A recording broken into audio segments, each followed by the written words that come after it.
Today we will do waterways. We were doing the chapter transport and communication, परिवहन और संचार chapter जो है वो हम लोग कर रहे थे, जिसमें आज हम लोग करेंगे जल मार्ग, वाटरवेज। तो जल मार्ग के बारे में आप सभी जानते हो कि प्राचीन काल से ही जल मार्ग का यूज किया जाता था।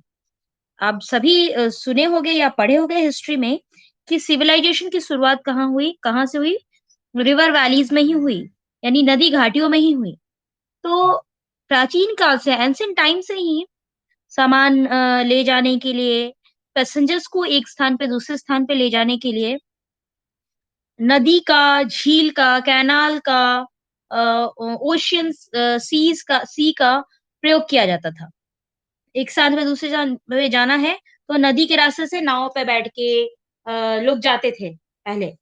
तो जल यातायात यानी कि वाटरवेज जो हम बात कर रहे हैं, वो सबसे प्राचीन साधन है। It is a ancient mode of transportation. प्राचीन एक साधन है परिवहन का।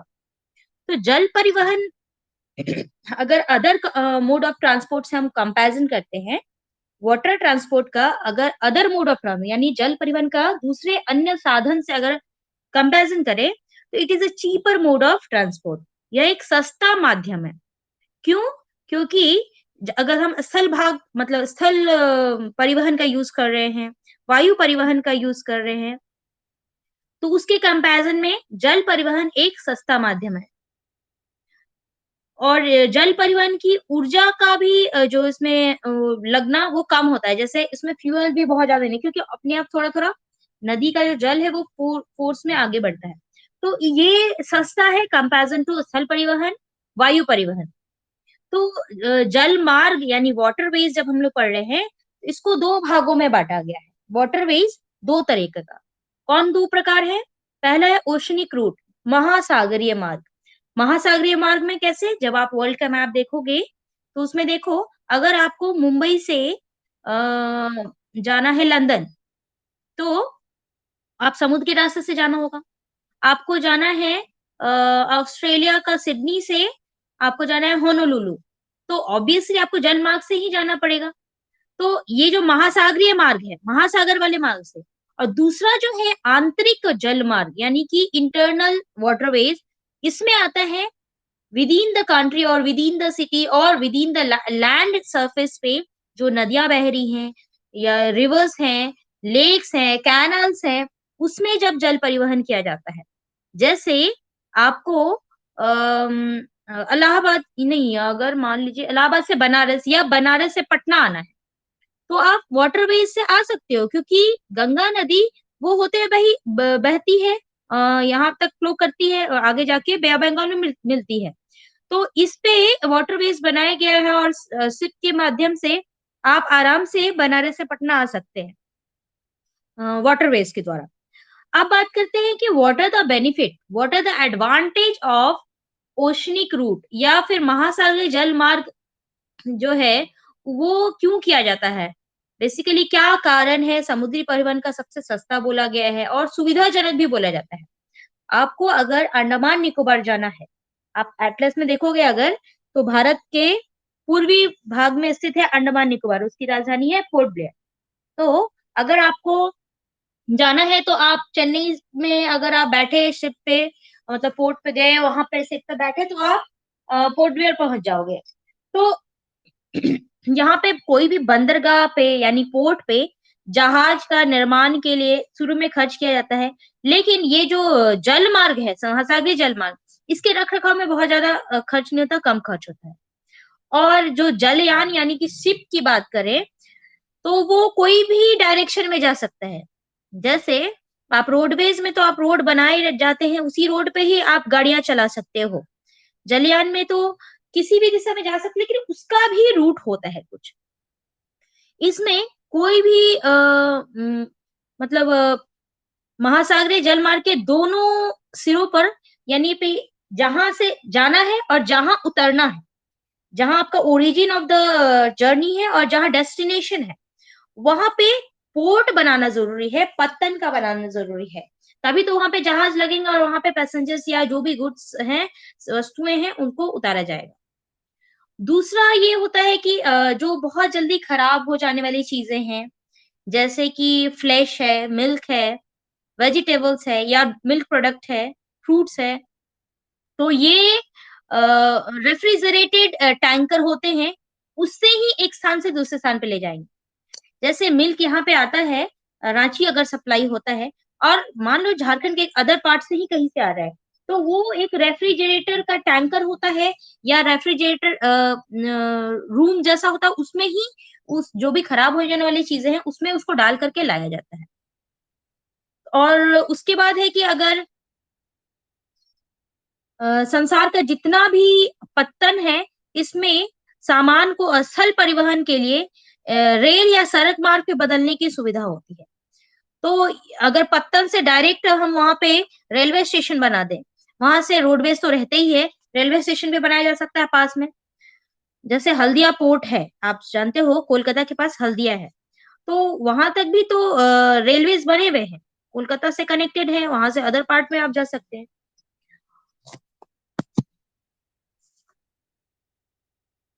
और यहाँ ये जो है जैसे तूफ़ान आता है या बहुत खराब मौसम होता है, तभी भी ये बहुत ज़्यादा इसमें बाधा नहीं आती है।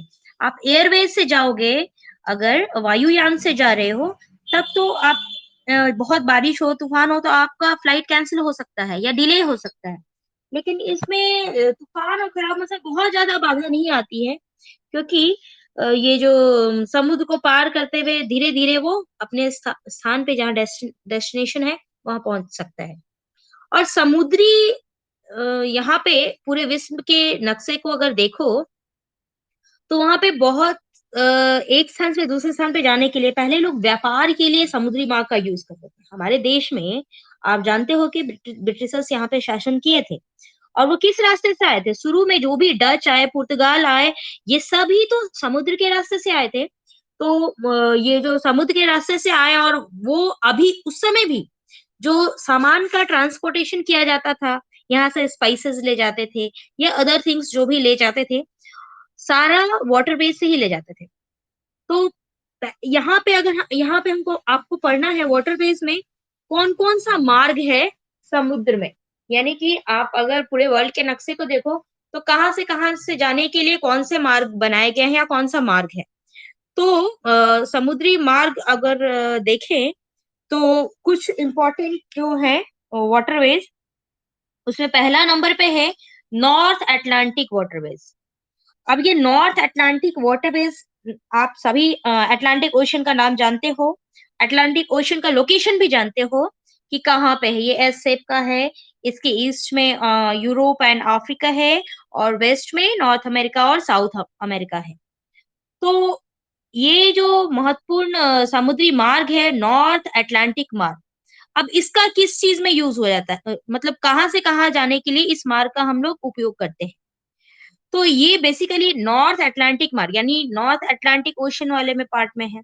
तो जब आप एटलस देखोगे तो इसके वेस्टर्न पार्ट में यूरोप है और ईस्टर्न पार्ट में नॉर्थ अमेरिका है। अगर नॉर्थ अटलांटिक मार्ग को देखा जाए यानी 0 डिग्री भूमध्य रेखा के उत्तर वाला जो पार्ट है, नॉर्थ वाला जो भाग है that are that is North Atlantic root.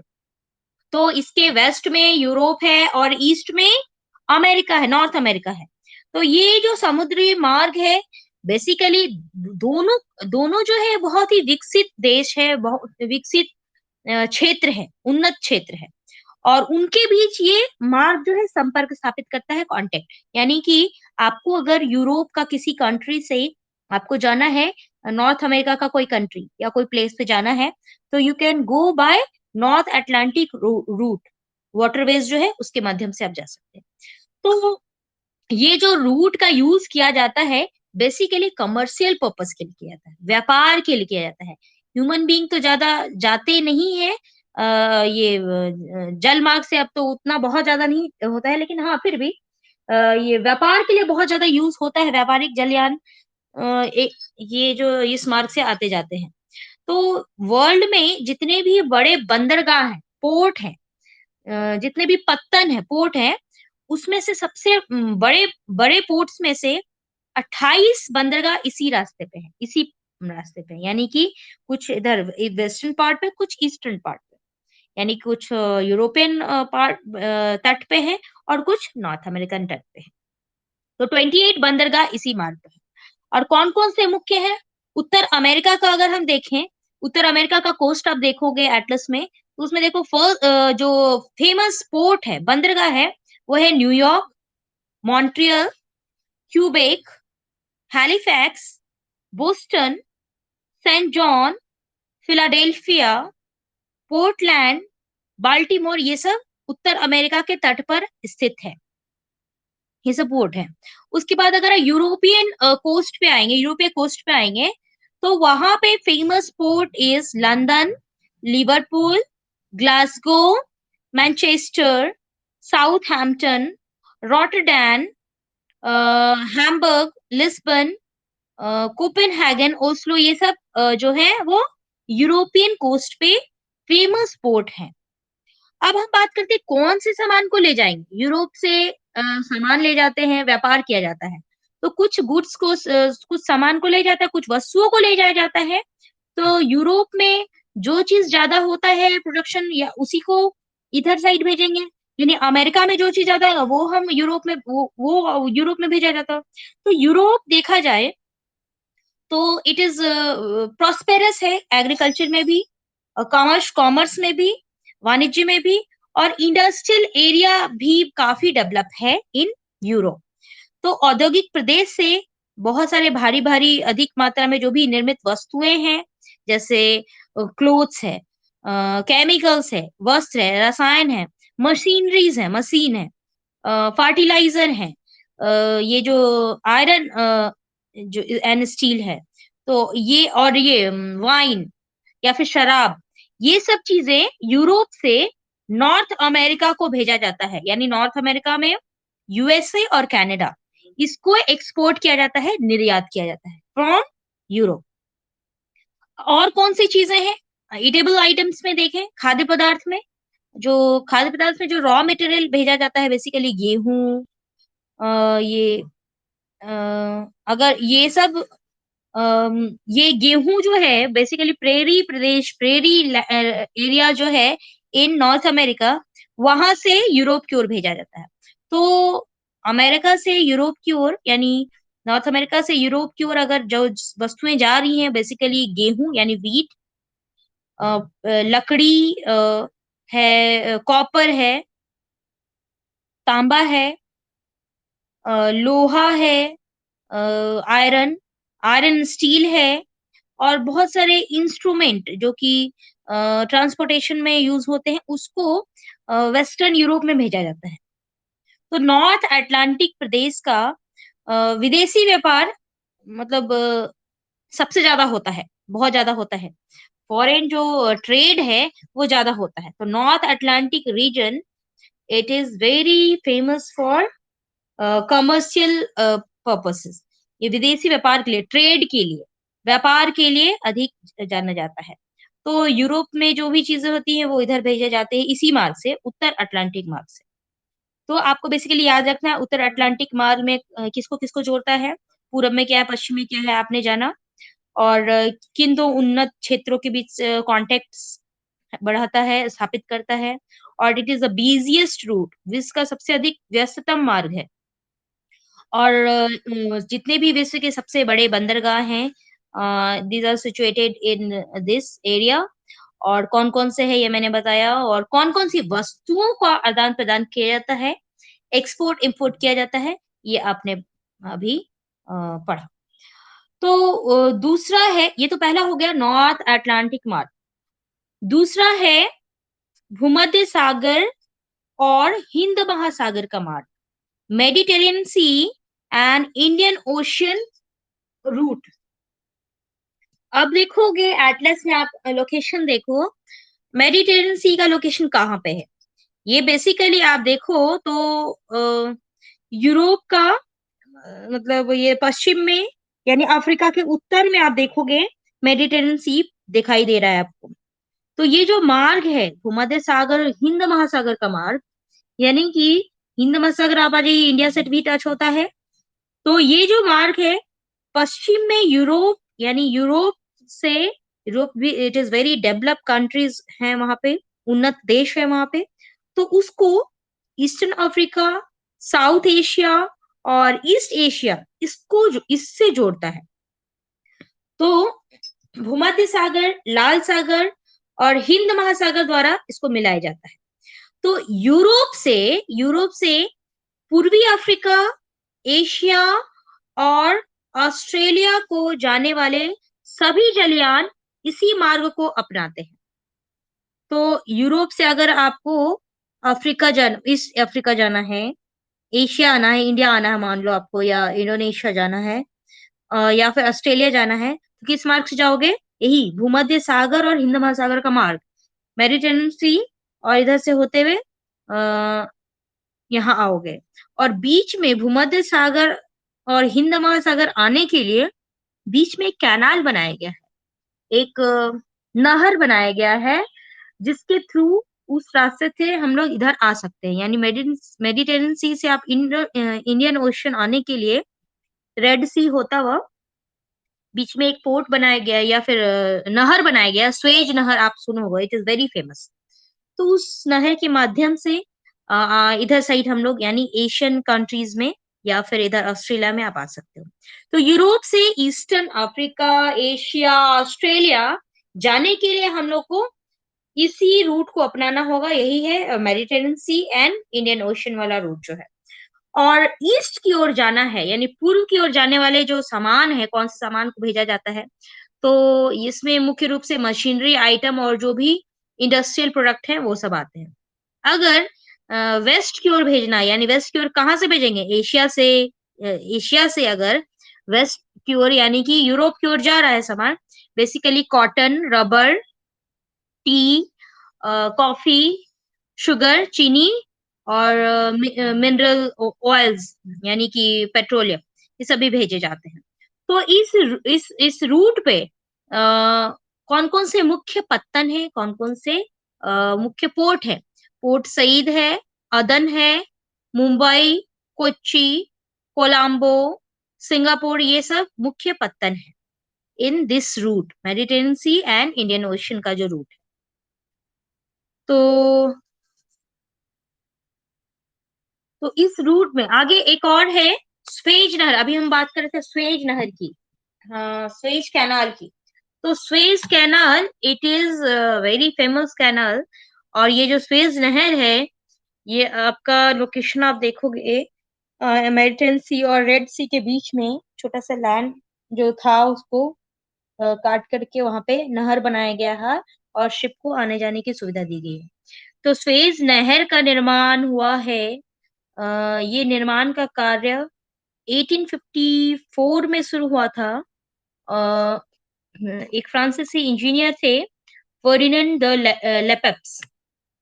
Ferdinand de लेपेप्स को ये काम दिया गया था कि यहाँ पे नहर बनाना है, और ये बन के तैयार हो गया था, रेडी हो गया था इन 1869। तो 1869 में सुएज कैनाल बन के तैयार हो गया था। और ये एग्जाम में आता है, तो ये आपका होमवर्क है। All of you note on your homework, write the importance of Suez canal. सभी ने लिख लिया? मेरी आवाज आ रही है girls? Am I audible? Okay. Suez नहर का महत्व को लिखें या लाभ लिखें। महत्व और ऑब्लिक करके लाभ लिख लो। Write the importance of Suez canal. Suez नहर के लाभ या महत्व को लिखें, तो वो अभी हम पढ़ेंगे। तो इसमें ये एग्जाम में आता है, तो it is important for exam also. Suez canal क्या है? सुएज कैनाल मतलब किसके किसके बीच है, वो कब बन के तैयार हुआ, इसकी लंबाई कितनी है, गहराई कितनी है, ये जानना है आपको। किसके किसके बीच है, मतलब किसको किससे मिलाती है, और बेसिकली इसको बनाने से क्या लाभ हुआ किन किन कंट्री को। तो all these things you have to write in this, इस क्वेश्चन में आप लिखोगे इसका आंसर। तो स्वेज नहर का मैंने बोला, इसका निर्माण कार्य शुरू हुआ था 1854 में। और एक फ्रांसीसी इंजीनियर थे, फर्डिनेंड द लेपेप्स। उन्होंने उनको ये काम दिया गया था बनाने के लिए, और ये बन के तैयार हो गया था इन 1869। और इस नहर की लंबाई, इस कैनाल का लेंथ कितना है? लंबाई है 168 kilometre. You can note down in a copy, 168 kilometre it is the length of the canal. उसके बाद औसत गहराई, डेप्थ है 1615 किलोमीटर, 1615, सॉरी किलोमीटर नहीं, मीटर, 1615 मीटर, लगभग 1.5 किलोमीटर इसकी गहराई है। और इसकी चौड़ाई, विड्थ हो गया इसका 365 मीटर, 365 मीटर। तो ये जो नहर है इसका लेंथ, डेप्थ और विड्थ आपको याद रखना है। और ये किसको किससे जोड़ता है? इसके वेस्ट में मैंने अभी बोला भूमध्य सागर यानी मेडिटेरियन सी है, और वहां से आप अगर एटलस है तो you can see the atlas, Mediterranean sea के पास लाल सागर है, रेड सी, और पूर्व में लाल सागर से मिलता है, और बीच में सुएज कैनाल को बनाया गया है। भूमध्य सागर की ओर जो पोर्ट है वो पोर्ट सईद है, और लाल सागर की ओर जो है वो पोर्ट स्वेज। ये इसके दो छोर हैं। तो ये जो कैनाल है, ग्रेट बिटर झील, लिटिल झील, टिमसा झील से होते हुए गुजरती है। ये सब लेक है बीच में, और ये सभी सॉल्टेड वाटर है, मतलब खारे पानी की झील है। तो समुद्र से टच है तो खारे पानी की ही झील है। तो इस नहर से के साथ साथ एक रेलवे मार्ग भी बनाया गया है, वेरी इंटरेस्टिंग। इस नहर के साथ साथ एक रेलवे मार्ग, रेलवेज भी बनाए गए हैं। और इसके वेस्टर्न किनारे पर एक नगर है, इस्लामिया नगर। आपके बुक में इसका डायग्राम भी बना हुआ है, इफ पॉसिबल तो आपके पास घर में टाइम तो रहता ही है, तो आप जा उसका डायग्राम भी बनाने की कोशिश करोगे, सुएज नहर कहाँ से कहाँ तक है, और उसका लिखने की कोशिश करोगे। अब हम आ जाते हैं, व्हाट आर द इम्पोर्टेंस, क्या है इसके लाभ है, एडवांटेज क्या है। सुएज कैनाल तो बनाया गया मेडिटेरियन सी और रेड सी के बीच में ये करके। तो सुएज नहर का लाभ जो है, जो एडवांटेज है, सुएज नहर यातायात और नेविगेशन के लिए बेसिकली ये एक वेरी इंपॉर्टेंट कैनाल।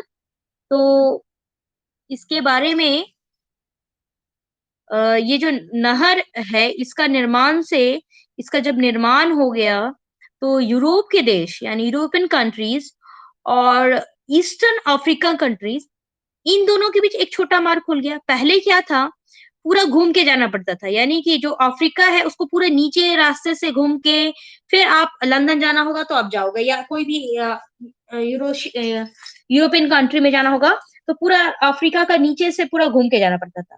अभी अफ्रीका के ऊपर में ही यानी जो मेडिटेरियन सी है और रेड सी है उसके बीच में यानी शॉर्टेस्ट डिस्टेंस बन गया है। पहले जितना जाने में ज्यादा टाइम लगता था, अभी कम टाइम लगता है, डिस्टेंस भी कम ट्रेवल करना पड़ता है। तो ये नहर का निर्माण से यूरोप के देश और अफ्रीका के पूर्वी देश, दक्षिण पूर्वी एशिया और सुदूर पूर्वी के बीच एक छोटा मार्ग खुल गया, एक स्मॉल रूट बन गया, जिससे क्या हुआ, डिस्टेंस कम हो गया, टाइम भी कम लग रहा है, और खर्च में भी कमी हुई है। मतलब ऑब्वियसली जब टाइम दूरी कम हो गई तो खर्च भी कम होगा जाने में। पहले जहाज को अफ्रीका का, मैंने अभी बोला कि अफ्रीका का पूरा चक्कर लगाना पड़ता था, तो वो जो रास्ता था उसका नाम था आशा अंतरीप मार्ग।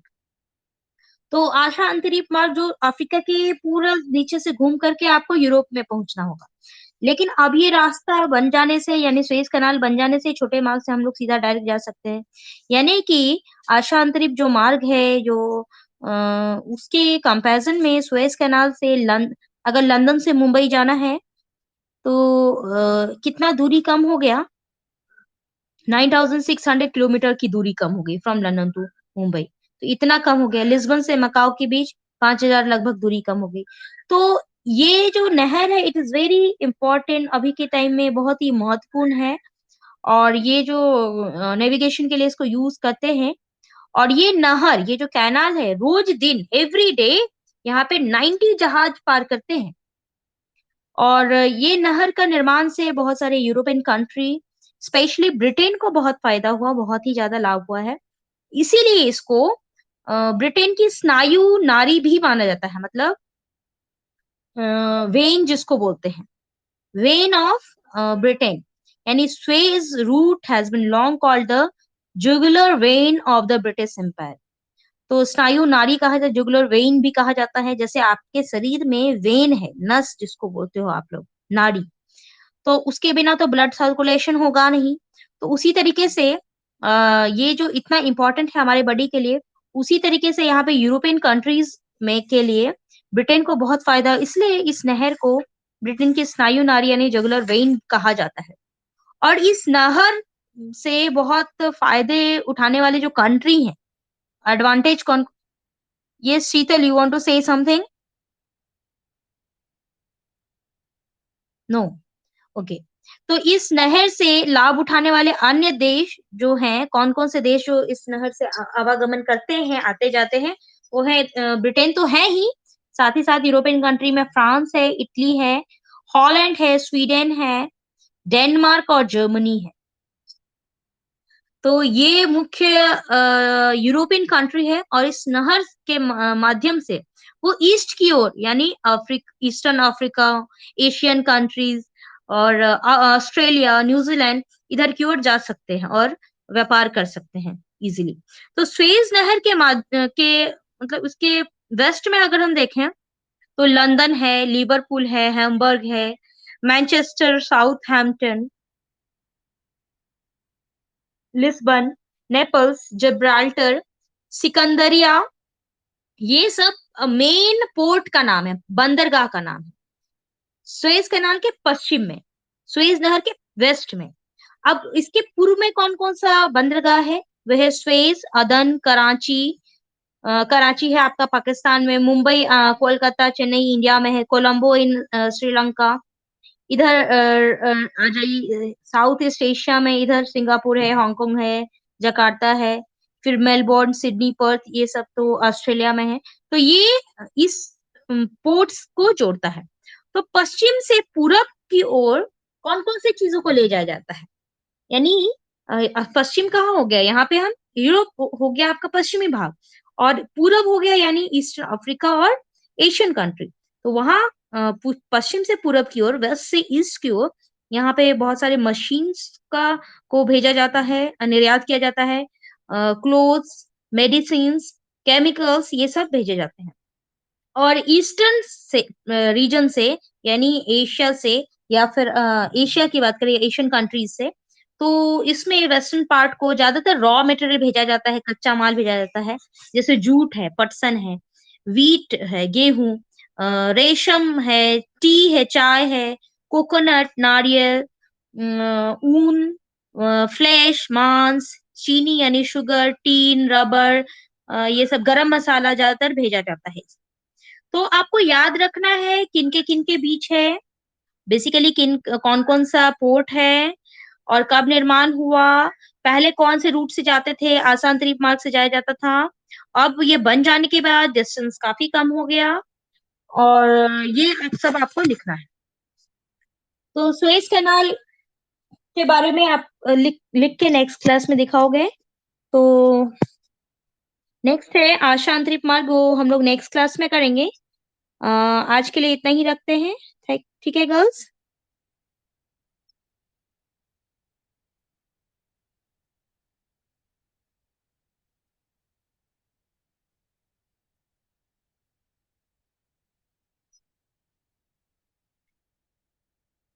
अच्छा, one more thing is I have sent you YouTube link, मैंने जो आपका क्लास ले रहे हैं उसको उसमें भेज रहे हैं, तो काइंडली सब्सक्राइब एंड कमेंट करना है आपको, अपना रोल नंबर और नाम in in the comment box.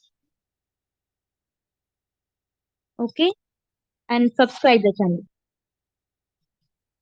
ठीक है गर्ल्स, तो see you in the next class. It is on Tuesday. Okay, thank you.